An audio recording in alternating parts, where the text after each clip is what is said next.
जबकि अचानक उसे कामिनी नजर आई। वो मैनेजर के कैबिन से बाहर आ रही थी।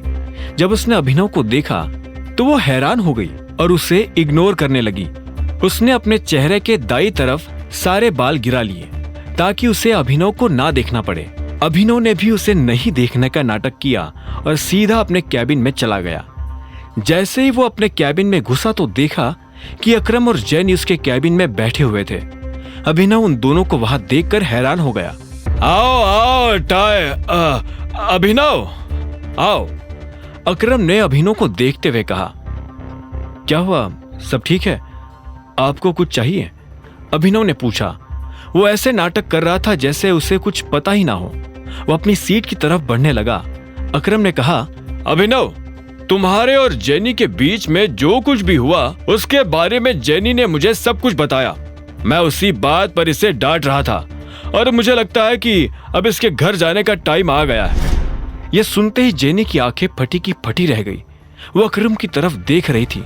उसने पूछा, घर जाने का टाइम आ गया है मतलब? अकरम ने उसे एक पल के लिए देखा और बोला, तुमने अभिनव के साथ शर्त लगाई थी ना कि तुम उसे नौकरी से निकलवा दोगी, लेकिन अब पासा पलट चुका है। नौकरी अभिनव की नहीं तुम्हारी जाएगी। Sir please, I am sorry, मुझे माफ कर दीजिए। सर प्लीज मुझे नौकरी से मत निकालिए, I am so sorry. Jenny ने तुरंत माफी मांगते हुए कहा। यह सुन अभिनव को हंसी आ गई। उसने कहा, मैंने तुम्हें कहा था ना जेनी, तुम मेरे जैसे आदमी से पंगा नहीं ले सकती हो। हाँ, तुम जिस तरह से मेरी रिस्पेक्ट करती हो उसी तरह से तुम्हें अभिनव की भी रिस्पेक्ट करनी पड़ेगी। और ना सिर्फ अभिनव की बल्कि इस कंपनी के हर एम्प्लॉय की तुम्हें रिस्पेक्ट करनी पड़ेगी। अकरम ने भी अभिनव की बात में जोड़ते हुए कहा।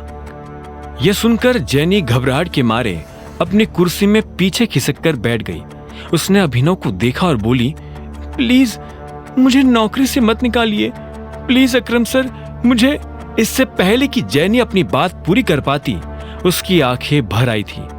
अभिनव ने उसे देखा तो उसके मन में जेनी के लिए दया आ गई। उसने अकरम को देखा और इशारों इशारों में समझाया कि वो जेनी को नौकरी से नहीं निकाले। अकरम ने हाँ में सिर हिलाया और बोला, ठीक है, लेकिन यह सिर्फ एक ही शर्त पर हो सकता है। तुम्हें अगर इस कंपनी में रहना है तो तुम्हें अभिनव और बाकी लोगों की रिस्पेक्ट करनी पड़ेगी।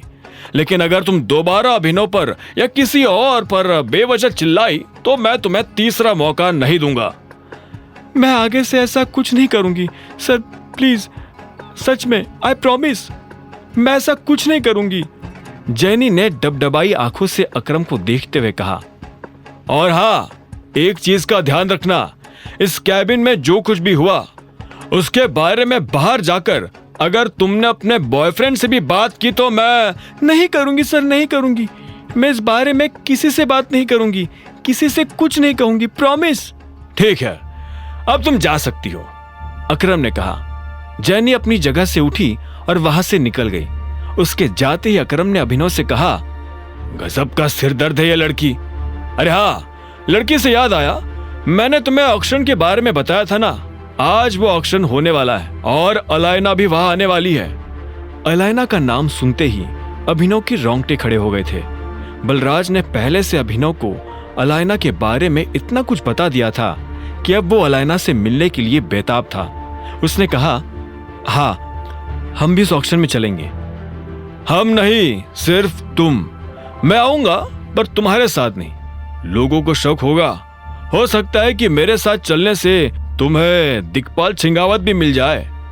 दिक्पाल छिंगावत का नाम सुनते ही अभिनव की आंखें बड़ी बड़ी हो गई थी। वो अपने दुश्मन से जल्द मिलना चाहता था। इतने में अकरम ने कहा, दिक्पाल से ज्यादा अलायना से बचकर रहना, she is a sweet poison. तुम्हें ले जाने के लिए मैंने अपने एक आदमी से बात कर ली है, वो तुम्हें मेरे रेस्टोरेंट से पिक कर लेगा। और हाँ, ये वीआईपी कार्ड अपने पास रखो, शहर के सभी बड़े लोगों के पास ये कार्ड है।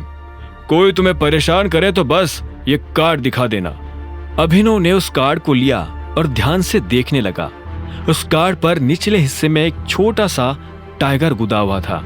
अकरम ने अभिनव से कहा, अगर लोगों को पता चला कि असली टाइगर तुम हो तो लोग तुम्हें भगवान की तरह पूजने लगेंगे। यह सुनते ही अभिनव के चेहरे पर मुस्कान आ गई। और उसने कार्ड जेब में डाल दिया। अब आगे क्या होने वाला था? क्या होगा जब अभिनव मिलेगा अलायना से? और क्या वो आज अपने दुश्मन दिक्पाल को देख पाएगा? आगे की कहानी जानने के लिए देखें अगला एपिसोड सिर्फ पॉकेट एफएम के यूट्यूब चैनल पर, और द रिटर्न ऑफ टाइगर के सारे एपिसोड्स को सुनने के लिए डिस्क्रिप्शन में दी लिंक से डाउनलोड करें पॉकेट एफएम ऐप।